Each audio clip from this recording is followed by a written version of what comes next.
This is the Lone Crater YouTube. We hope this video helps. You begin by installing console.log and opening the project you want to debug. Once done, enable the extension in your workspace so it uses project settings rather than global defaults. Next, configure a log template and keyboard shortcut. This prevents repetitive edits and speeds up insertion. You do this because consistent logs help filter output later, and shortcuts let you insert logs without breaking flow. Make sure the language mode matches your files so placeholders resolve correctly. You now insert logs into your code by selecting a variable or expression and using the configured shortcut. This creates a structured console. Log line automatically.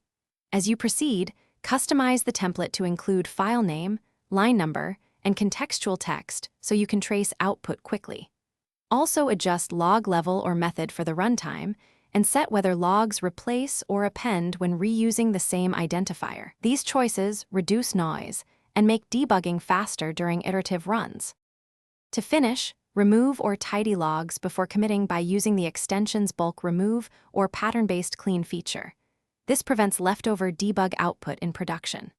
Once done, preview changes so you verify that inserted lines match your style guide. If things go wrong, check file associations, activation events, and that your shortcut isn't overridden by another extension. Reinstalling or reloading the window often resolves activation glitches. Make sure to run tests after removal to confirm no side effects remain.